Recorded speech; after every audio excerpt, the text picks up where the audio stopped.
नमस्कार भक्तों, आप सभी का हमारे चैनल डिवाइन ट्रिनिटी 108 में हार्दिक स्वागत है। आज हम जिस कथा को सुनने जा रहे हैं वह केवल एक साधारण कथा नहीं है, बल्कि वह रहस्य है जिसने सृष्टि के सबसे बड़े देवताओं को भी झुका दिया था। यह कथा है अहंकार और सत्य के बीच हुए उस दिव्य संघर्ष की, जिसमें अंततः प्रकट हुए स्वयं महादेव, अनंत, असीम और सर्वशक्तिमान। यह वह समय था जब सृष्टि का आरंभ हो रहा था। ना दिन था, ना रात, ना आकाश, ना कोई अंत, ना पृथ्वी का कोई स्वरूप, केवल एक अनंत शून्य था जिसमें दिव्य ऊर्जा प्रवाहित हो रही थी। उसी ऊर्जा से धीरे धीरे सृष्टि का निर्माण प्रारंभ हुआ। सबसे पहले प्रकट हुए ब्रह्मा जी, सृष्टि के रचयिता। उनके 4 मुखों से वेदों का उच्चारण हुआ और उसी के साथ सृष्टि के नियमों की स्थापना हुई। उन्होंने आकाश का निर्माण किया, पृथ्वी को आकार दिया, जल को प्रवाहित किया, अग्नि को ऊर्जा दी और वायु को गति दी। धीरे धीरे जीवों का निर्माण हुआ। देवता, असुर, मनुष्य, पशु, पक्षी और असंख्य प्राणी, हर एक सृष्टि में ब्रह्मा जी की रचना की झलक दिखाई देती थी। वहीं दूसरी ओर प्रकट हुए भगवान विष्णु, पालनहार। उन्होंने इस सृष्टि के संतुलन को बनाए रखने का दायित्व संभाला। वे हर जीव की रक्षा करते, धर्म की स्थापना करते और जब भी आवश्यकता होती अधर्म का नाश करते। समय बीतता गया, सृष्टि विकसित होती गई और इसी विकास के साथ धीरे धीरे एक सूक्ष्म परिवर्तन भी होने लगा। ब्रह्मा जी के मन में एक विचार उत्पन्न हुआ, मैं ही इस सृष्टि का निर्माता हूँ। यदि मैं ना होता तो यह सृष्टि अस्तित्व में ही ना आती, तो क्या मैं सबसे बड़ा नहीं हूँ? यह विचार धीरे धीरे उनके मन में गहराता गया और फिर एक दिन यह अहंकार में बदल गया। वहीं दूसरी ओर भगवान विष्णु के मन में भी एक विचार उत्पन्न हुआ, मैं इस सृष्टि का पालन करता हूँ। यदि मैं ना रहूं तो यह सृष्टि नष्ट हो जाएगी, तो क्या मैं सबसे महत्वपूर्ण नहीं हूँ? धीरे धीरे यह विचार भी दृढ़ होता गया और फिर वह क्षण आया जब यह विचार एक प्रश्न बनकर सामने आया, हम दोनों में से बड़ा कौन है? यही वह क्षण था जहाँ से इस दिव्य कथा की शुरुआत होती है। उस क्षण ब्रह्मा जी और भगवान विष्णु दोनों के बीच यह प्रश्न एक साधारण जिज्ञासा नहीं रहा था, बल्कि अब यह एक गंभीर दिव्य विवाद बन चुका था। सृष्टि के संतुलन पर जैसे एक सूक्ष्म कंपन उत्पन्न होने लगा था। चारों ओर की ऊर्जा अस्थिर होने लगी थी, मानो स्वयं ब्रह्मांड इस प्रश्न का उत्तर खोज रहा हो। ब्रह्मा जी ने गर्व से कहा, मैं सृष्टि का रचयिता हूँ, मेरे बिना यह सब संभव नहीं था, इसलिए मैं ही श्रेष्ठ हूँ। उनकी वाणी में आत्मविश्वास भी था और धीरे धीरे अहंकार भी प्रवेश कर चुका था। भगवान विष्णु ने शांत स्वर में उत्तर दिया, हे ब्रह्मा, सृष्टि की रचना महत्वपूर्ण है, लेकिन उसका पालन उससे भी अधिक महत्वपूर्ण है। यदि मैं इस सृष्टि को न संभालूं तो यह क्षण भर में समाप्त हो सकती है। दोनों के शब्द अब केवल विचार नहीं थे, वे एक ऊर्जा बनकर वातावरण में टकराने लगे थे। देवताओं के लोकों में हलचल मच गई। ऋषि मुनि ध्यान में बैठ गए, क्योंकि उन्हें महसूस हो रहा था कि कोई असाधारण घटना घटने वाली है। तभी अचानक बिना किसी चेतावनी के उनके बीच एक तेजस्वी प्रकाश उत्पन्न हुआ।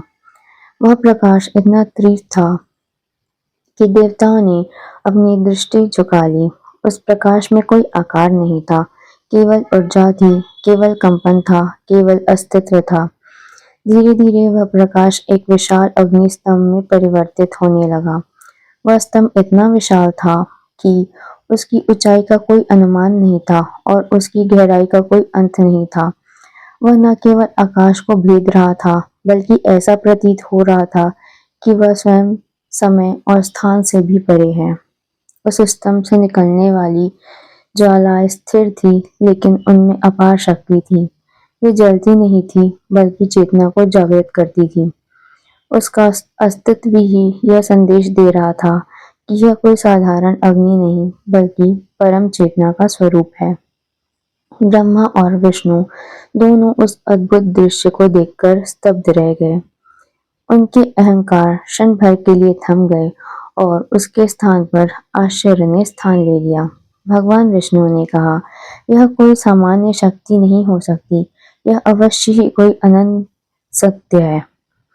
लेकिन उसी क्षण ब्रह्मा जी के मन में एक विचार आया, यदि हम इसका आदि या अंत खोज ले तो हम यह सिद्ध कर सकते हैं कि हम में से कौन श्रेष्ठ है।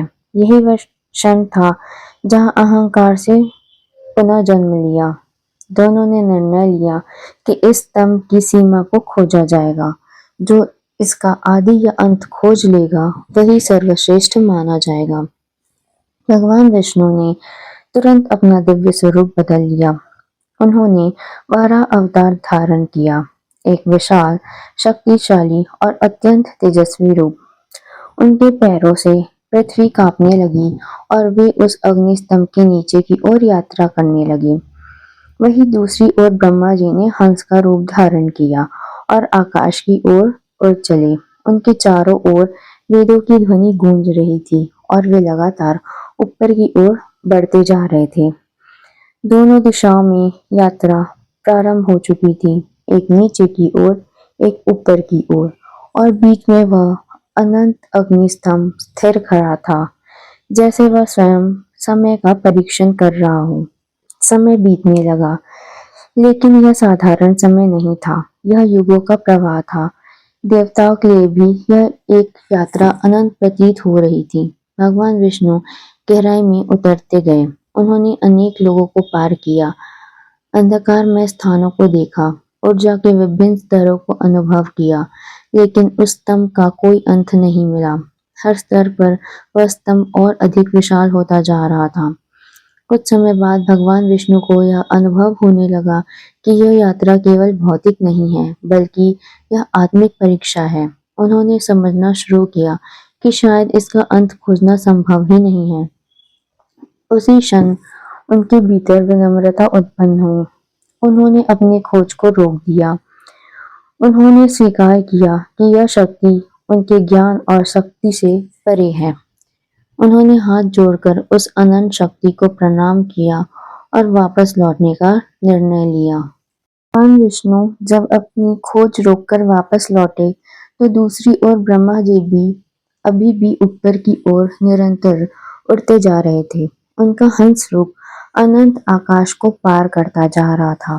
वे देवलोकों से भी आगे निकल चुके थे, लेकिन फिर भी उस अग्नि स्तंभ का कोई अंत दिखाई नहीं दे रहा था। समय बीतता गया, युगों के समान समय गुजर गया, लेकिन वह स्तंभ उतना ही अनंत बना रहा।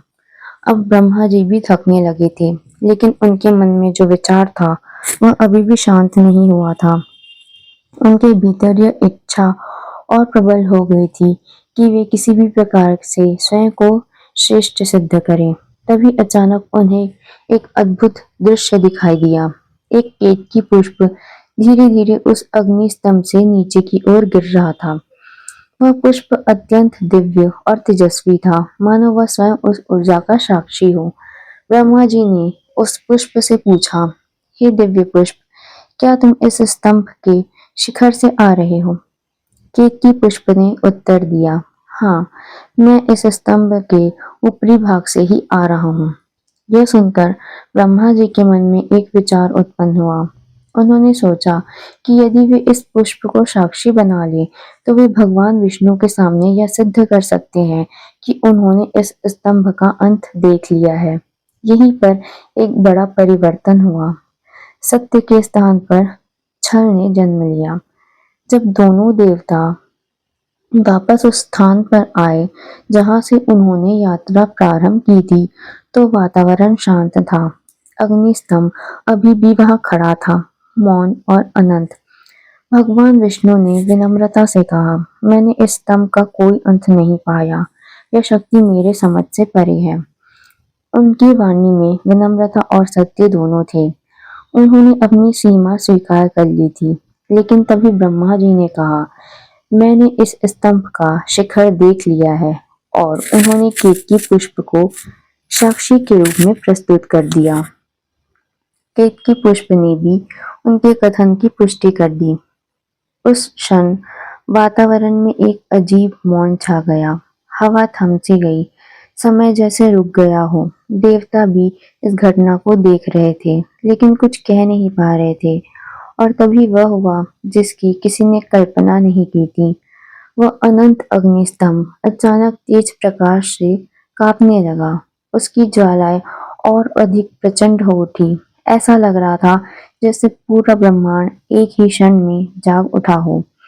उस स्तंभ के भीतर से एक दिव्य शक्ति प्रकट होने लगी। प्रकाश इतना तीव्र था कि आंखें उसे देख नहीं पा रही थी, लेकिन उसी प्रकाश के बीच से एक अद्भुत स्वरूप सामने आया। वह थे स्वयं भगवान शिव। उनका स्वरूप अनंत था। उनकी जटाओं से दिव्य ऊर्जा प्रवाहित हो रही थी। उनके नेत्रों में संपूर्ण ब्रह्मांड का ज्ञान था। उनकी उपस्थिति मात्र से समय और स्थान दोनों झुक गए थे। पूरा ब्रह्मांड उनके सामने मौन हो गया। देवता, ऋषि, गंधर्व सभी उनकी शक्ति को अनुभव कर रहे थे। भगवान शिव ने भी गंभीर स्वर में कहा, मैं ही इस सृष्टि का आदि हूँ, मैं ही इसका अंत हूँ, मैं ही वह सत्य हूँ जो हर रूप में विद्यमान है। भगवान विष्णु ने तुरंत हाथ जोड़कर कहा, हे महादेव, मैं आपकी अनंत शक्ति को समझ नहीं पाया, मैं आपकी शरण में हूँ। उनकी वाणी में पूर्ण विनम्रता थी। उन्होंने सत्य को स्वीकार कर लिया था, लेकिन भगवान शिव की दृष्टि अब ब्रह्मा जी पर थी। उनकी आंखों में गहन गंभीरता थी। उन्होंने कहा, हे ब्रह्मा, तुमने असत्य का सहारा लिया है। अहंकार और छल ने तुम्हारे ज्ञान को ढक दिया है। इसलिए यह निर्णय है कि इस सृष्टि में तुम्हारी पूजा नहीं की जाएगी। यह सुनकर ब्रह्मा जी स्तब्ध रह गए। इसके बाद भगवान शिव ने केतकी पुष्प की ओर देखा और कहा, तुमने भी असत्य का साथ दिया है, इसलिए तुम्हें भी मेरी पूजा में स्थान नहीं मिलेगा। केतकी पुष्प मौन हो गया। अब भगवान शिव ने उस अग्नि स्तंभ की ओर संकेत किया और कहा, यह मेरा ही अनंत स्वरूप है। इसका न आदि है न अंत, और इसी स्वरूप को शिवलिंग कहा जाएगा। जो भी इस स्वरूप की भक्ति करेगा उसे अनंत फल प्राप्त होगा। धीरे धीरे वह अग्निस्तंभ शांत होने लगा और एक स्थिर दिव्य स्वरूप में परिवर्तित हो गया। शिवलिंग। ब्रह्मा और विष्णु दोनों ने उस स्वरूप के सामने सिर झुका दिया। यह कथा हमें सिखाती है कि अहंकार चाहे किसी में भी हो, उसका अंत निश्चित है। सत्य और विनम्रता ही सबसे बड़ी शक्ति है। अगर आपको यह कथा पसंद आई हो तो वीडियो को लाइक करें, शेयर करें और चैनल डिवाइन ट्रिनिटी 108 को सब्सक्राइब जरूर करें। हर हर महादेव।